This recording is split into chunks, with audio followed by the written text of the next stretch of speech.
mbokk yi ci seen jotaay waxtaan bu mag bu yaatu yi nga xamante ni moom lañ jagleel conseil des ministres ngir dégtal leen mboolem xibaar yi fa tukkee surtout ci ay décisions. alors kon ñu ngi leen di nuyu di leen baalu ak te di leen jox seen wàccuwaay nous espérons que dogu ngeen ci jàmm ak salaam moo xam sunu mbokk jullit yi moo xam sunu mbokk catholique yi. wallaay saa su ne nii leen koy defee ak yéen man ak Abdoulaye di ci nuyuwaale sunu jigéen. xam naa bu ngeen ko fi gisul ci kanam incha allah ni ngi ñëw ci jotaay waxtaan wi ngeen ñuy xaar saa bu koor gi tero mu di Salam Sénégal incha allahu rabbi kon ñu ngi nuyu kilifa diine ci réew mi di nuyu kilifa aada yi di nuyu waa jàngu bi di bàyyi xel ñi caabi féete gannaaw di bàyyi xel ñi tëdd ci hôpital rawatina ci ne ci xat-xat alors Abdoulaye dëkkaat nañu ci beneen numéro conseil des ministres bii nga xamante ni boobaak léegi nag nekk na benn rendez-vous goo xamante ni saa su ne xam naa sunu internautes yi dañu ci xaar maa ngi lay nuyu di la jox sa wàccuwaay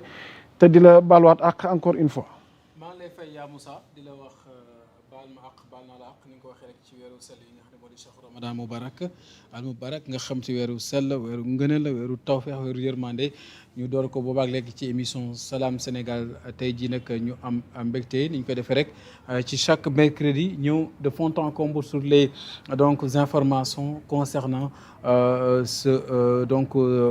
conseil des ministres présidé par le président Bassirou Diomaye Diakhar Faye tout à l'heure daan ci ñëw ni nga ko waxee sànq ñu en attendant ñuy xaar suñu jigéen bu dawul tey ndax fan yi moom gis naa ne mi ngi ci yoonu daw mais en tout cas ñu ngi koy xaar et xaarale en même temps aussi suñu gan yi nga xamante ni incha allah dinañu rejoindre sur ce plateau du yàgg dara toujours enchaîné avec votre plateau spécial di Salam Sénégal. incha allahu rabbi alors niki noonu defe naa Babacar ñu ngi koy nuyu borom anniversaire gu neex gi. yaa su jekkee rek ma wax Babacar lu mu la defal parce que anniversaire benn fan la. waaw chaque jour nga ne anniversaire. man dama gis ne kat depuis anniversaire Babacar dafa am leneen lu beneen énergie gu. xam naa nag mooy yii ci kanam nag nar na neex Babacar mais neel amin nag yal na doon ay xewuli xewul. amin waaw alors Babacar bu jekkee defe naa dañuy bëgg a ñëw ak Abdoulaye ni mu ko baaxoo di defee ci kàllaamee Kocc faram-fàcce xibaar yi nga xamante ne tukkee na ci conseil des ministres xibaar googu yéen ñëpp jot ngeen ko mu ñeel Pape Made Ndour mais dinañ ci ñëw ak Abdoulaye pour faram-fàcce bi ak décryptage waaye en attendant loolu rek su ko defee rek mu tàmbali ak ñun ci kàddu njiitum réew mi ni fa mbir yi tëddee mu dégtal leen ko su ko defee man damay junj bunt yi rek moom mu daal di enchaîner la nga xamante ni moom mooy la ci biir Abdou fooy tàmbalee ginnaaw boo nuyoo ba noppi. ginnaaw bu ñu nuyoo tous les amis internautes yi nga xamante ni d'ici de la diaspora partout ñu ngi ñuy bàyyi xel bu baax a baax dañ koy dooree ak lu jëm ci communication bu président de la République Bassirou Diomaye Diakhar Faye. ni mu ko baaxoo defee rek tey bi mu amalee ndajeb conseil des ministres bi ci àllarba ñeenti fan ci weeru mars atum 2026 ci njiitam moom Bassirou Diomaye Diakhar Faye lii la daal di fësal ci communication point yu am solo bi ci njëkk mooy dal gu war a am ci njàng mu digg dóomu mi di éducation nationale bi le président de la République daal dinay door ab communication fësal nag lu xam li ñuy duppee ab caractère impératif du bon fonctionnement de l'école maanaam école gu jaar yoon waaye tamit nekk pilier du pacte républicain ci noonu muy rek kon moom président de la République di fàttali gouvernement bi ak acteurs yi nekk ci communauté éducative bi yëpp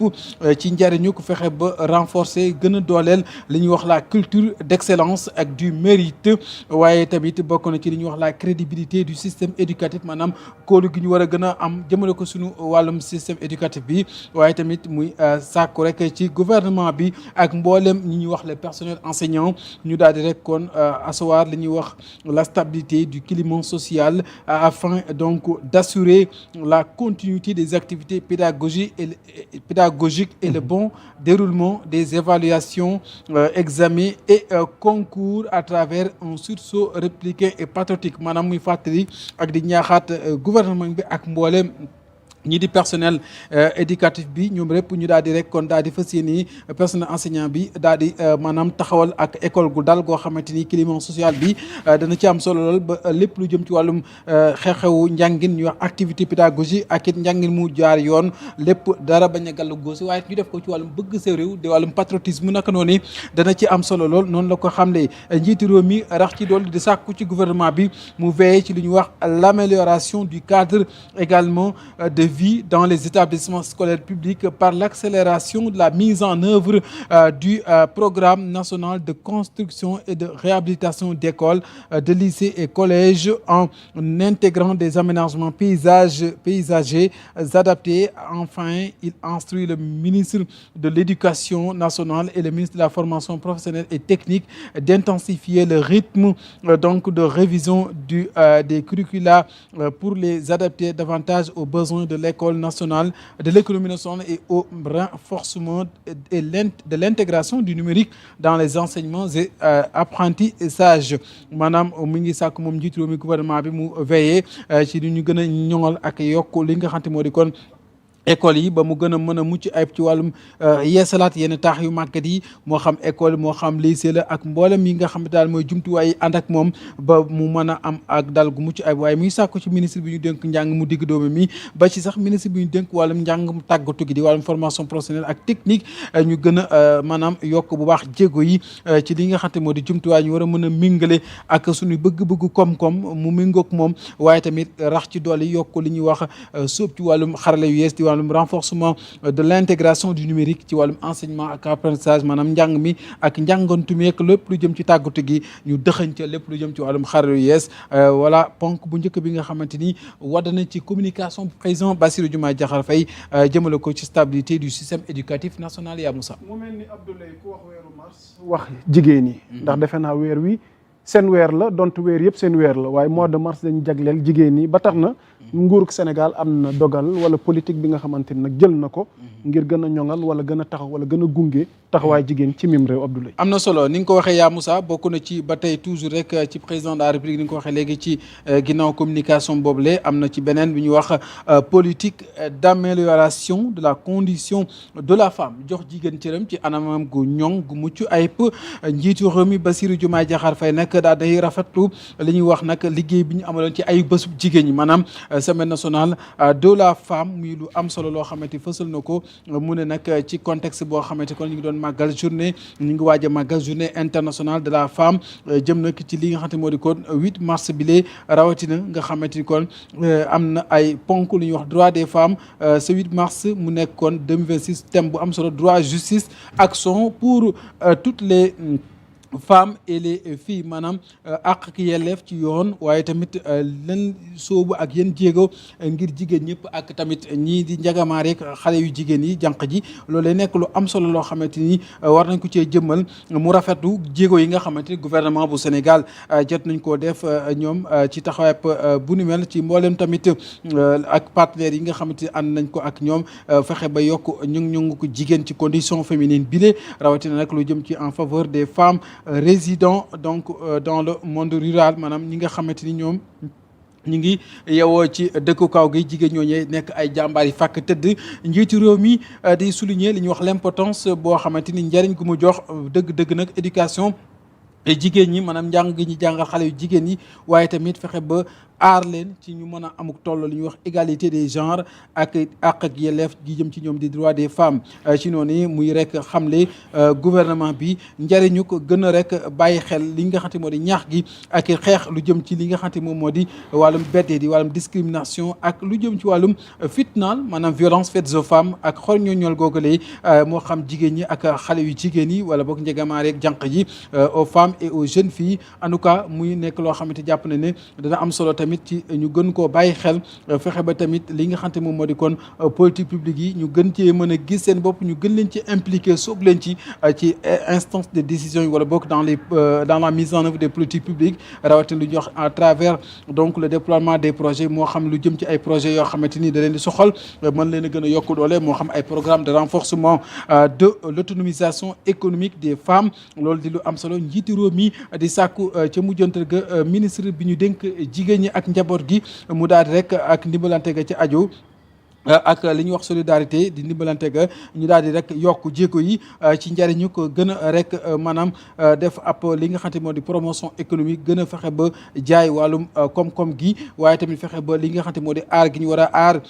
jigéen ñi ba taxawal leen taxaw gu am solo laata njeexantalu atum 2026 bi waaye tamit am ci ab concertation ab ëngamloo boo yaatu boo xam ne kenn duñ ko ci beddi maanaam concertation inclusif sur la contribution des femmes à la réalisation de l'agenda de transformation Sénégal 2050 maanaam jigéen ñi fa la budd balaa njeexantal 2026 ñu sóob leen ci li ñu war a mën a taxawal ba nga xamante ni pàcc wala boog ñàll wi nga xamante ni njiitu réew mi xàll wi mu xàll ci fekk atum 2050 ngir Sénégal gu soppeeku ñoom ñu nekk ñu ci ràññeeku lool yaa Moussa. amati na solo Abdoulaye Ndiaye mu mel ni nag ñu ngi bëgg a dugg nag ci beneen pàcc ñeel wàllu sàmm gi dooleel ko ci taxawaayam moom sàmm gi waaye tamit mala yi nga xamante ni Sénégal bëri na luñ ci jëriñoo loolu tamit ñu jéem a xool naka lañ ci amee li tubaab di naan souveraineté alimentaire defe naa mooy bunt bi nga xamante ni fa la ñuy bëgg a dugg ak yow nga daat koy faram-fàcce. am na solo yaa Moussa ni nga ko waxee rek ba tey dañuy wéyal ak toujours ci la communication du président de la République ci beneen ponk boo xamante ni ñëw na ci mooy renforcement du rôle de l'élevage et des productions animales dans la souveraineté alimentaire maanaam mën a am ak dund gu ñoŋ gu doy lool mën na rek doy sëngëm doy sëkk bokk na ci gën a yokk li nga xamante moo di njariñu ko càmm ji nga xamante ni mënees na koo gën a dooleel bu baax a baax waaye tamit la cay balle ci ak meññeef di production animale loolee dina mën a nekk lu ñuy wax souveraineté alimentaire njiitu réew mi président de la république kon daal di rek taxaw ab seetlu ci li nga xamante moom moo di càmm ji ak it mboolem di cay balle di ca soxla lu ñuy wax la production animal muy lu am solo rôle bu am solo bi nga xam ne mi ngi koy joué ci sunu koom-koomu réew bu Sénégal maanaam le rôle majeur bi muy joué dans l'économie nationale ak la ñuy wax la souveraineté alimentaire ci ak dund gu doy sëkk loolee nag muy sàkku ci ministre bi ñu dénk jëriñ ñu gàll wàllum mbay mi ak wàllum dund gu doy googee ñu wax souveraineté alimentaire ak sax li nga xam ne moom moo di kon élevage di wàllum càmm ji ñu daal di ak tamit ba ci secrétaire d'État bi nga xam ne moom la ñu dénk wàllum coopérative yi di lëkkaloo yi ak it luy encadrement di jàppal tànk baykat yi paysans yi nga xamante ni dañuy yëngu ci wàllu wi ne ñu gën a intensifier gën a dooleel yokk bara jéego yi ci li nga xamante ni moom moo di la ñu war a gën a fexe ba lëkkale maanaam liaison bi war a am ci diggante bànqaas yooyu moo xam élevage moo xam kuy éleveur di sàmmkat moo xam ku yëngu ci wàllum action de modernisation de l'élevage gën koo méngaleeg jamono ba élevage bi bu njëkk ba ñu gën koo yokk ba méngoog nii jamono doxee waaye fexe ba lañ cay jëlee ci wàllu meññeef ñu production ya ciy bawee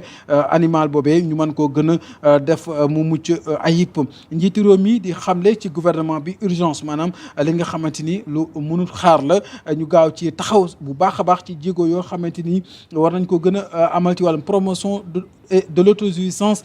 en viande maanaam yàpp woo xam ne yaa Moussa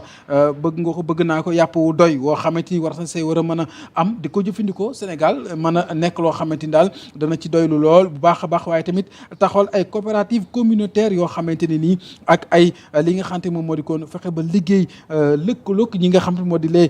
parties impliquées ñi nga xamante ni voilà budda ñu sóob leen ci nga xamante ni mënuñ cee ñàkk ñu mën leen cee dooleel bu baax a baax les parties impliquées ak li ñuy wax l'opérationnalisation d'un fonds national de développement donc endogène donc issu de l'exploitation des filières du secteur ak mboolem li nga xam te mooy bawoo ci secteur boobee ñu gën koo boole dajale ko ba nga xamante daal dina mën a am sax ab fonds de financement bu fay bawoo di mën a jàppal tànk boobu lépp secteur muy lu am solo muy sàkku tamit leneen ci li nga xam te moom moo di kon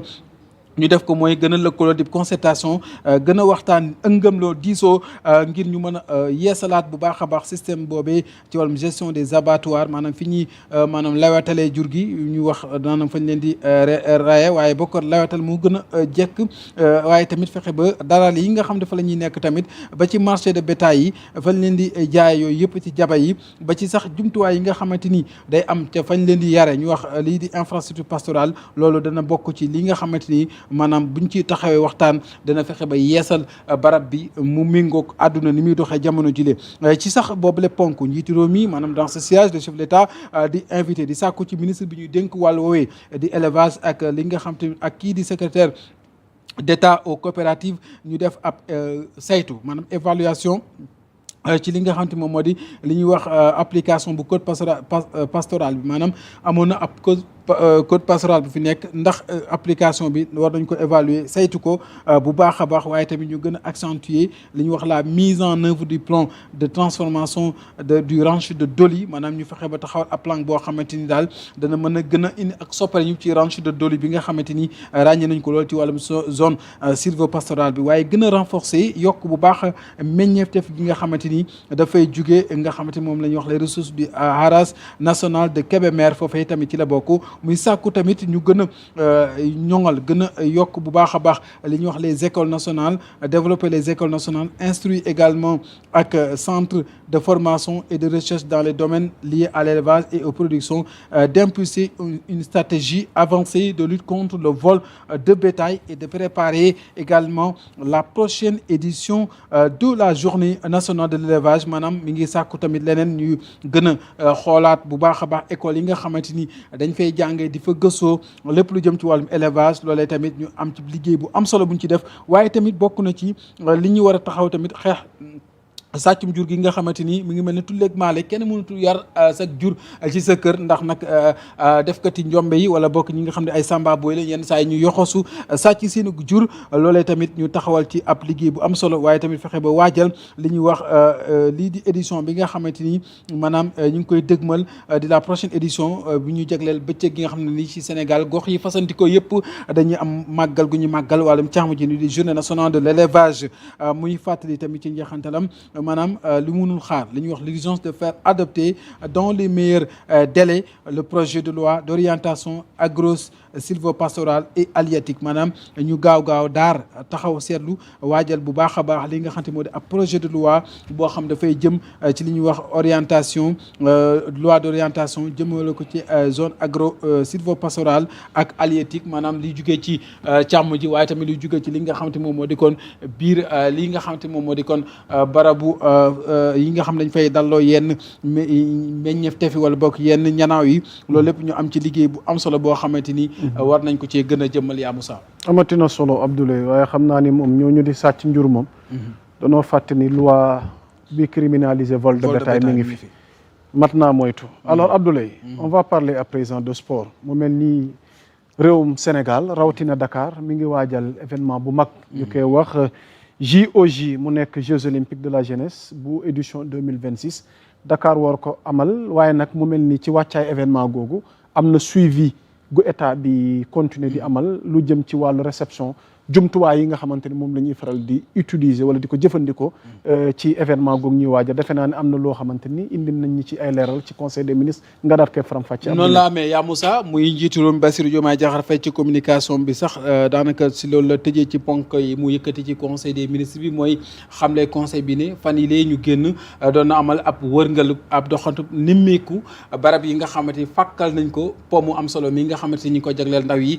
ci atum 2026 di JOJ maanaam Jeux olympiques de la jeunesse muy xew-xew bu mucc ay boo xam ne dana mobiliser ay nit ñu bëri loolu nag dafay am jumtuwaay di ay infrastructure ay chantier yoo xamante ni moom njiitu réew mi dem na ca waajal nemmeeku bi ngir nag laataa ñuy amal li nga xamante moom moo di kon xew-xew boobee ñu mën ci àgg ci jàmm ak liggéey bu mucc ayib kon benn fan ci weeru mars bi ci la defoon boobu la visite muy sàkku kon ci ministre bi ñu dénk wàllum jumtuwaay maanaam infrastructure mu def li ab saytu ab xool taxaw seetlu maanaam def ab xayma ci fan la ñu toll ci li ñuy wax exécution des différents travaux de prise en charge des problématiques urgentes yi nga xam ne urgentes autant pour moi yi nga xamante ni également dafa lié ak lu ñuy wax donc leur réception muy lu am solo loo xamante ni également am na ci solo tax njiitu réew mi di souligner li ñuy wax le prix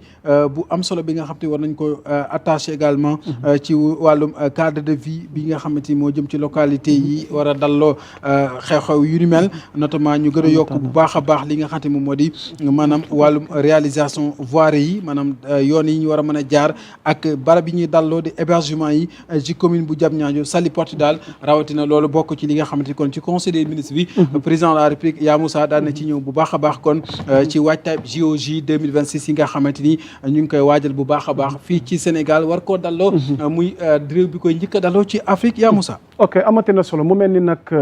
ginnaaw njiitum réew mi ci conseil des ministres élumaani jëwriñ ñi premier ministre Ousmane Sonko moo jël kaddu alors nga dégtal ñu li nga xamante ni xamal nañu ko. yaa Moussa ginnaaw président de la République Bassirou Diomaye Diakhar Faye bi mu fégalee ay kàddoom ci bopp lépp ndaje di conseil des ministres yélimaane jawriñ ji président Ousmane Sonko daal nay kon yëkkati ay kàddu moom premier ministre Ousmane Sonko nag communication mi ngi ko accès bu njëkk ci li ñuy wax rationalisation du secteur parapublic maanaam secteur parapublic boobee am ak yaxanal gu ca am solo guñ ca war a mën a amal yélimaane jawriñ ji nag di fàttali bu baax a baax ci ba muy dem ci assemblée nationale li nga xamante moom moo di kon kàddu yu am solo yi mu yëkkati jëmale ko ci li ñuy wax question d' actualité ñaar fan ak benn ci weeru février bii la woon 2026 muy rek kon engagé woon jëloon fa ay mesures yu am solo yoo xamante ni dafay jëm ci li nga xamante moom moo soxal lu jëm ci wàllum joyanti ak jubbanti yoo xam ne war nañ ko amal gouvernement bi nag di ci xaar dëgg-dëgg nag ngir gën a yokk li ñuy wax la transparence maanaam ak leeraange yoo xamante ni dina am ci lu ni mel waaye tamit li ñuy wax gestion des affaires publiques ci yorinu ko alalu askan bu Sénégal wala bokk li ñuy wax gestion des affaires publiques en tout cas lu ci mën di am ci yooyu bokk na ci li ñuy wax la rationalisation donc du secteur parapublic maanaam yenn bànqaas yi nga xamante ni dañoo xaw a daanaka dendook nguur gi ñu fas yéene fexe ba ay yaxanal gu ca am waaye tamit ñu gën ko joyanti tamit bokk na ci joyanti tamit wàllum administration gën ko moderniser loolee bokk na ci la mu waxoon ci ay mesures yu war a jël waaye tamit wàññi li nga xamante moom moo di dunduk état le train de vie de l' état bi nga xamante ni ak yaxanal war na faa am ci rawatina les dépenses publiques ci noonu sax moom mu am ab groupe de travail boo xamante ni jëmmala nañ ko ñoom it ñu war a mën a proposer un plan bu jëm ci nag yaxanal googu yi nga xamante ni war nañ ko mën a amal ngir nag mu am ak leeraange gu am solo ci seen liggéey waaye tamit ñu am ci ay meilleures synergies yu ci amal ak it l' exercice boo xamante ni dinañ d' attribution similaire boo xamante ni ci administration bi ak it ñu fexe ba amal ci ab daal ab joyante gu mucc ayib goo xamante ni dina dëppoog bëgg-bëggu askan bi loolu lépp am na liggéey yoo xamante kon ñu ngi ko ci xaar ngir mu gën ca tukkee yaa Moussa bokk na ci tamit li ñuy wax la suppression des 19 entités cumulant des dotations budgétaires de 28,051 milliards de francs CFA en 2025 une masse salariale autant pour moi annuelle estimée à 9,227 milliards de francs CFA pour donc également un effectif de 982 agents et une donc dette globale arrêtée à 2,6 milliards de francs CFA au 31 décembre 2024 maanaam supprimer fukk ak juróom-ñeent ante yoo xamante ni boole woon ay dotation budgétaire yu doy waar ci atum 2025 nekk loo xam ne daanaka bu ñu xool payoor ga ci masse salariale bi toll na ci daanaka juróom-ñeenti milliards yu fell as def ci suñuy koppar ci ñoo xam ne nag ña fay liggéey daanaka bu ñu koy xayma toll nañ ci juróom-ñeenti téeméer ak juróom-ñett fukk ak ñaar ci ay agent waaye tamit am ak bor goo xamante ni gàlloo nañ ko ñu ngi ko toll ci ñaar yu fell juróom-benn ci ay milliards ci daanaka loo xamante ci 31 décembre 2024 la waaye bokk na ci li ñuy wax repositionnement de 10 entités également yoo xamante ni et qui traduirait également notamment par la redéfinition des modèles d'intervention, une meilleure réaffirmation de leur mission par la révision ou l'actualisation de leur cadre juridique ainsi que leur doctrine d'investissement mu jëm kon ci li nga xam ne moom moo di kon li ñuy wax fukki entité yoo xamante ni tamit bokk na ci li ñuy wax redéfinition des modèles d'intervention ngir rek li nga xam ne moo di seen mission ak it saytu ga di révision bi ak it actualisation ci seen cadre juridique ñu nekk loo xamante tamit dinañ ci am liggéey bu am solo premier ministre aussi daan na fait noter que ce groupe également a souligné que dans certains secteurs l'adoption d'une politique viable constitue un préalable à toute opération de rationalisation globalement donc l'opération se traduirait par une optimisation de l'organisation du secteur parapublic et une prochaine année donc et une économie autant pour moi budgétaire net cumulé estimé au moins à 55 milliards de francs CFA sur les 3 prochaines années donc jàpp na ne ci yaxanal googu ak ci liggéey boobu bu ñu ko defee sax mën nañoo gën a wàññi li nga xamante moom moo di kon budget bu ñu mën a cumuler ci daanaka juróom fukk ak juróom ci ay milliards premier ministre nag di kon aborder tamit li ñuy wax lii di la dévolution du patrimoine ainsi que mesures d'accompagnement sur le plan social, notamment le redéploiement des personnels donc et la gestion des contentieux maanaam fexe ba ñi nga xam tamit ci personnel yooyu lañ bokk dañu am feneen fi ñu leen war a mën a redéployer waaye tamit nañ fexe ba li ci am ay contentieux ñu mën ci am ab taxaw bu am solo. Dans cette perspective, il a engagé tous les ministres également à se mobiliser pour une bonne mise en œuvre du plan de rationalisation qui sera piloté par le comité interministériel qu'il mettra en place prochainement. te dina am ab comité boo xamante ni du yàgg dara dana ko taxawal te nag mi ngi sàkku ci mbooleem jëwriñ yi nga xam ne moom ci kilifteefam la ñu nekk ñu daal di rek taxawal li nga xamante ni moom moo di ab plan jëm ci yaxanal googee di plan de rationalisation boo xamante ni jàpp ne nag buñ ko taxawalee dana mucc ayib te loolu nag moom day am sax ab njiit koo xamante moom la ñuy wax ab comité interministériel boo xamante ni moom moo koy jëmal du yàgg dara bu soobee suñu borom. Yélimaane jëwriñ ji daal di tamit fàttali li ñuy wax plan de rationalisation boobee nag dafa war a am lu koy gunge maanaam une dynamique d'amélioration de la gouvernance du secteur parapublic axée en particulier sur la maîtrise des salaires et des effectifs, l'harmonisation des grilles de rémunération ak l'utilisation également optimale des crédits budgétaires, l'actualisation du classement des structures, le respect des normes de création, le renforcement du contrôle et de l'évaluation ainsi que la capacitation, j'y arrive, donc des acteurs. Maanaam moom premier ministre mi nga xam ne plan boobee même bu dee dañ koy teg sax duñ ko teg noonu rek am na ay critères am na lu koy gunge yoo xamante ni fa la budd ñi nga xam ne ñoom ñooy kon nekk ci maanaam secteur parapublic boobee mu am benn gouvernance bu am solo boo xam ne dañ ko ci def ab mu très dynamique waaye tamit dañ ko accès ci li ñu mën a maîtriser salaire yi ak effectif ba fa nekk waaye gën a fexe ba xam grille de rémunération yi fan la toll ak tamit yenn crédit yi nga xamante ni ci wàllum budget fan lañ ci toll ak it fexe ba li ñuy wax classement des structures ñu mën ko caa taxawal ak it ay normes yan normes la ñu créé yooyu les parapublic maanaam norme de création yi waaye tamit renforcer yokk bu baax li ñuy wax contrôle di saytu gi ak it li nga xamante moom moo di xayma gi contrôle et l'évaluation ainsi que maanaam njariñ gi muy am ci li nga xamante moom moo di kon acteurs yi loolu nag ci noonu muy sàkku ministre bi ñu dénk wàllum finance ak budget mu gën a may gët loole maanaam veiller en rapport avec le ministre secrétaire général du gouvernement au strict respect des attributions de la commission d'évaluation des agences d'exécution et du comité de suivi du secteur parapublic maanaam mi ngi sàkku ci jëwriñ ji dénk wàllu finance ak budget mu gën a may gët bàyyi xel loolee waaye lëkkaloo ci ak ministre bi ñu ministre nekk en même temps secrétaire général du gouvernement maanaam ñu sàmmonteeg mbooleem attribution yooyu nga xamante ni moo xam ci li nga xamante moom moo di ay commission yi nga xamante ni moom moo jëm ci wàllum évaluation agence yooyu ñu mën ko xayma saytu ko bu baax a baax waaye tamit ak suivi toppandal gu ca am ci secteur yooyu lee muy kon sàkku ci ministre bi ñu dénk wàllu finance ak budget mu rek doote leen ay ressources yoo xamante ni budgétaires appropriées maanaam waaye doole leen bu baax ci ay koppar ba ñu mën a assurer leur fonctionnement optimal loolu nag nekk li nga xamante ni ponk boobee Yélimaane jëwriñ ci ñëw na ci yaamu sax macha allah Abdoulaye am na solo waaye xam naa ne duñ ci yem ndax Yélimaane jëwriñ ñi gën na yaatal ndax jox na nopp secteur bi nga xamante ni moom mooy wàllu mbay mi te defe naa ko na mbay ci réew mat naa fullal mat naa dooleel ba tax na am na politique gu bees goo xamante ni jël nañ ko ci waaye surtout mbay mi nga xamante ni lëkkale nañ ko ak industrie mu di agro industrie loo ñu ci mën a dégtal ci kàddu ko premier ministre bi ak lim ci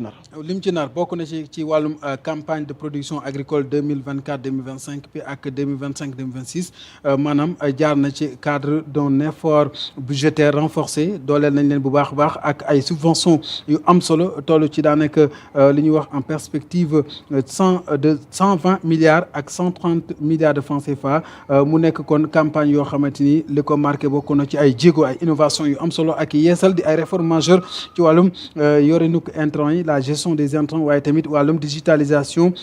li nga xamante moom moo di kon et la gouvernance des filières ci wàllum yorin googee ak xarale yi ñu ko dëppaleel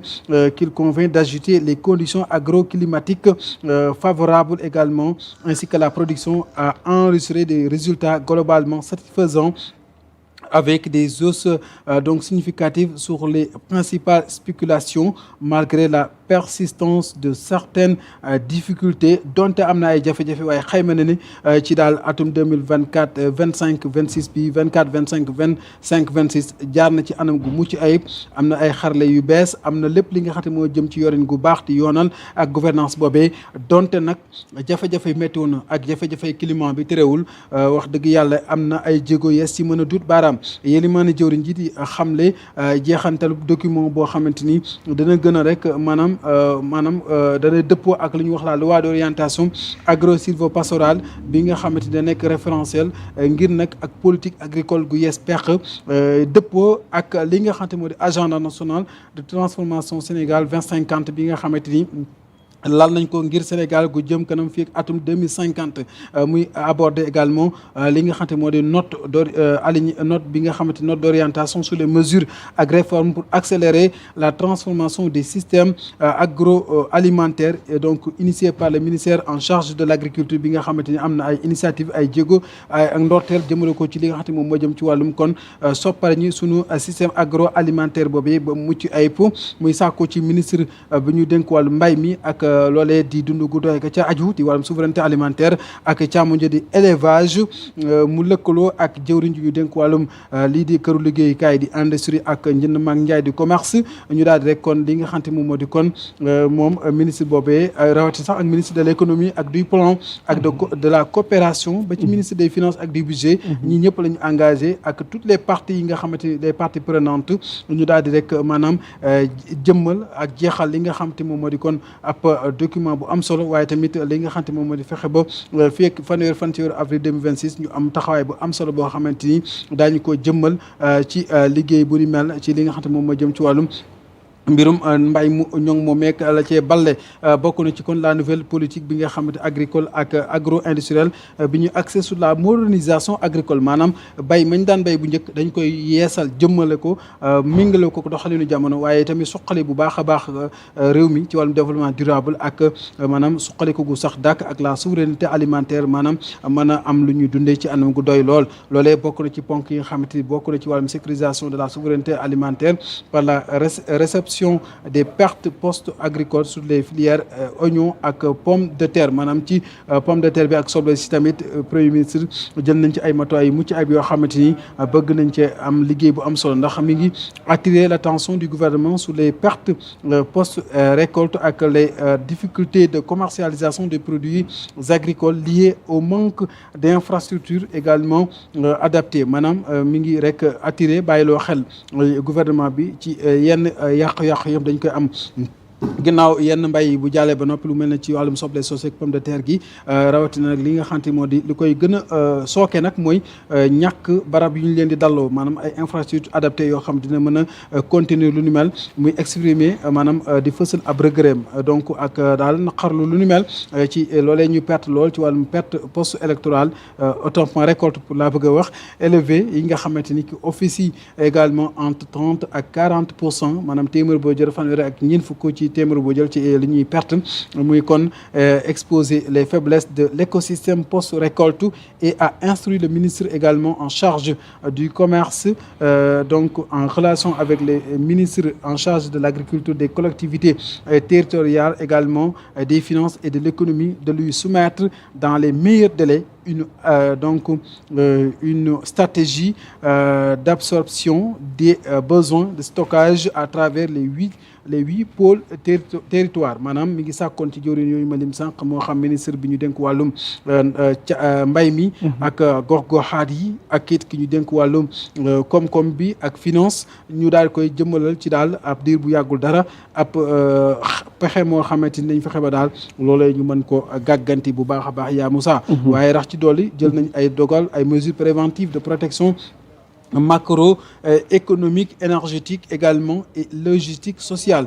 ci li nga xamante moom moo di kon li ñuy wax face à l'escalade militaire constatée sur la scène internationale le Premier ministre également a exposé les risques de perturbation au niveau du pétrole du détroit autopont d'Ormuz qui au-delà de la fermeture physique peuvent être combinés à un choc de prix un renchérissement du fret et de l'assurance également et une tension sur les d'approvisionnement critique. En tout cas, face à notre vulnérabilité, la doctrine pour le Sénégal consiste à protéger les flux également essentiels, cibler le soutien public, prévenir la spéculation et centraliser les arbitrages. C'est pourquoi le Premier ministre a décidé de mettre en place, sous la supervision de la primature, un dispositif de pilotage de crise. Une donc maîtrise hiérarchisée de décisions a été élaborée et des situations consolidées seront dressées à l'intention du chef de l'État. Ci tënk maanaam gis nañ ni ci àdduna wër nga këpp am na jafe-jafe ci réew yu mel ne Moyen-Orient bi ak jax-jax ga fa am ca Iran. Loolu nag tax na yéen mën a jëwriñ ji gàttandu ko maanaam jël ay matuwaay ci jéye jooju ñu jàpp ne nag am na barab bu ñu tëj li ñuy wax donc détroit d'Ormuz nga xamante ni ñu jàpp ne benn waax la woo xamante ni daanaka buñ ko ndar keppee rek dana am njeexantal ci wàllum njëgug prix yi rawatina lu jëm ci wàllum hydrocarbures yi ca aju. Loolu nag njiitu réew mi ngir bañ Sénégal loru ci am na liggéey bu am solo bu mu def seq ak yenn ci jëwriñ ni ki démb lañ ca jël nag mooy fexe ba jël ay matuwaay ba ñi seen loxo jotu seen ginnaaw ba rek dañu nekk ci ay réew yu am vulnérabilité ñu mën a gàttandu njël benn lu nu mel ba fexe ba daal jël ci ay matuwaay yu am solo te loolee nag sax daanaka mi ngi sàkku ñu gaaw taxawal li nga xamante moo di ay pexe yu am solo yoo xamante ni dañu fexe ba daal loolee dinañ ci taxaw askan wi ba nga xamante ni bukki ba matt réew yooyu mën naa am sax duñu xuri wala sax duñu seen te Sénégal mën na cee génn yaa Moussa loolu daal bokk ci communication bu premier ministre ginnaaw bu président de la République. waaw mu mel ni ginnaaw njiitum réew mi élément na jëwriñ yi ay ministre am tamit defe naa jël nañ kaddu yan ministre ñoo jël kaddu tey ak lan lañ leer. waaw xam naa daanaka loolu rek sax mooy jeexal daanaka li ci des mu jeexal communiqué conseil bi mooy ministre de l'élevage du pétrole ak des mines def na communication jëmale ko ci li nga xamante moom moo di l'harmonisation des prix des bouteilles de gaz butane et la gestion de l'orpaillage maanaam jëmale na ak kàddoom ci li nga xamante moom moo di am ab yoonal ci wàllum li nga xamante moo di njëgug gaz bi nga xam ne moom la ñuy jëfandikoo di gaz butane waaye tamit yore na ko lii di suñu gànjar ga ñu wax orpaillage bi indi na ci communication ministre de la communication moom it des télécommunications ak du numérique moom it daan nay def communication jëmale ko ci jéego yi nga xam ne am na ci li ñuy wax le new deal technologique ginnaaw at bi nga xamante ni taxawaloon nañ ko loolu it daal na ci daal di ñëw ni communication mu mel ne ñaari jëwriñ yooyu rek ñoom la ñu fësal seen communication. mu mel ni conseil des ministres gu jot nit ña ngi ciy bàyyi xel ña ñuy tabb wala ña nga xamante ni dañuy yëkkati fañ leen tàbboon wala ñi nga xamante ni dañuy dem à la retraité waaye lu ci munti am tey am na ay xibaar yu yees yi nga xamante ne tey war nga ñu ko dëkkatal ci li xewoon foofu ca palais présidence de la république. laataa loolu sax am na ay textes législatifs ak réglementaires. ndax conseil bi examiné na adopté projet de loi autorisant le président de la république donc à ratifier l'accord se rapportant à la convention des Nations unies sur le droit de la mer et donc portant sur la conservation et l'utilisation durable de la diversité biologique marine des zones donc ne relevant pas de la juridiction également nationale. Accord BBN adopté le 19 juin 2023 à New York kon maanaam am na ak joyante gu ñu war a def ci ab ratification jëmale ko ci ab accord boo xam dina may sañ-sañ jiitu réew mi mu mën a rek kon daal di rek kon li nga xamante moom moo di am sañ-sañ ci li ñuy wax wàllum géej gi ak yenn barab yi nga xamante ni dafa am li ñuy wax diversité biologique marine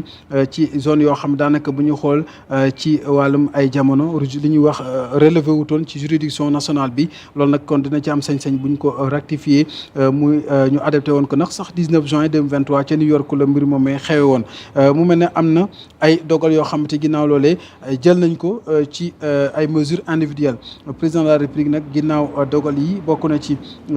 ki nga xamante moom moo di kon au titre du ministère de l'intégration africaine des affaires étrangères et des Sénégalais de l'extérieur monsieur Pape Madandour chancelier des affaires étrangères est nommé ambassadeur secrétaire exécutif du secrétariat permanent sénégalo-gambien mu wuutu fa monsieur El Hadji Ibnou Boy mi nga xamante ni dafa dem dallu ji ginnaaw bi ko nguur jaajëfale maanaam admis à faire valoir ses droits à une pension de retraite. Au titre du ministère de l'énergie du pétrole et des mines tamit am na kii ñuy wax monsieur Joseph Sembène Diatta nekkoon bu yàggu rek conseil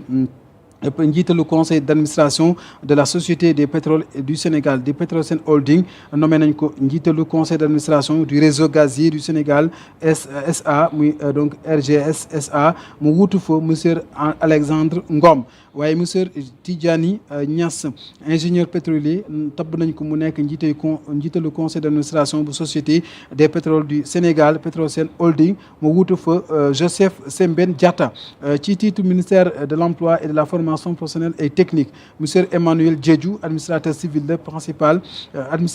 principal matricule de solde moom it numéro 611 535A ñu tabb ko secrétaire général de l'agence nationale pour la promotion de l'emploi des jeunes ANPEJ mu ci donc nekk au ministère de l'emploi de la formation professionnelle et technique poste vacant la maanaam amagutoon kenn ku fa ne ba file monsieur Cheikhna Sadbou Seck instituteur principal de premier échelon matricule de solde numéro 633 364 est nommé président du conseil d'orientation du programme de formation école entreprise PF2E au ministère de l'emploi et de la formation professionnelle et technique en remplacement de monsieur Mamadou Mathi ñu woo ko ci yeneen i liggéey maanaam après à d'autres fonctions donc monsieur ci tamit ministère des infrastructures monsieur Pape Gora Camara titulaire de master en planification et gestion des projets matricule de solde numéro 658 273K tabb nañ ko mu nekk directeur de l'administration générale et de l'équipement au ministère des infrastructures ci titre ministère de la culture de l'artisanat et du tourisme monsieur Ndene Ndaw administrateur civil matricule de solde numéro 696 212 Z est nommé directeur de la réglementation touristique mu wuutu fa madame Ndeye Awa Badji au titre du ministère de la santé de l'hygiène publique monsieur Amadou Djibril Diallo président du conseil départemental de Matam est nommé président du conseil d'administration du centre hospitalier Abdoul Cissé Kane des Agnam poste vacant la monsieur El Hadji Mbagnick Ngom titulaire d'un doctorat en médecine et de master en management des établissements de la santé est nommé président du conseil d'administration du centre hospitalier national Aristide Le Dantec mu wutu fa monsieur Cheikh Tidiane Diop monsieur Ale Badara Ba titulaire d'un diplôme donc d'infirmier d'État ñu tabb ko mu nekk kon njiitalu conseil d'administration bu donc centre hospitalier national de Pikine mu wutu fa monsieur Falilou Diop j'y arrive monsieur Mohamed Télé Diéthio mu am doctorat en médecine nommé nañ ko président du PCA bu kon hôpital général Idrissa Pouye bu Grand Yoff ñu gën ko xam ci hôpital CTO ci ay jamono monsieur Cheikh Tako Diop professeur des universités en économie de la santé et administration de services de santé ñu tabb ko mu nekk PCA bu centre hospitalier national Matlaboul Fawzeyni de Touba mu wutu fa monsieur Khadim Awa Balla Mbacké monsieur Amadou Gallo Diop professeur des universités en médecine à la retraite est nommé président PCA bu centre hospitalier national de Fann mu wutu fa kii di Mame Abdoulaye Guèye monsieur Joseph Mané technicien supérieur en santé à la retraite maanaam tabb nañ ko PCA bu kon centre hospitalier d'enfants Albert Royer mu wutu fa Lamine Cissé monsieur Lamine Cissé Sarr kii nga xamante moo di monsieur Mamadou Diouf titulaire d'un doctorat en pharmacie et d'un master en bloc toxicologie appliquée à l'industrie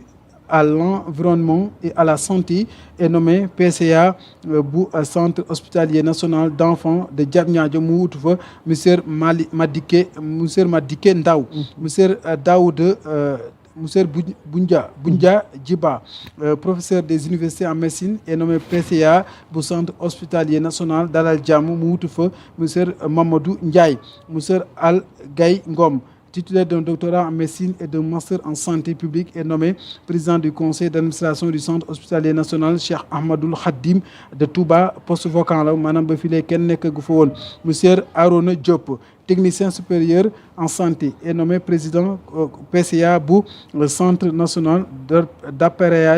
d'appareillage orthopédique CNEAO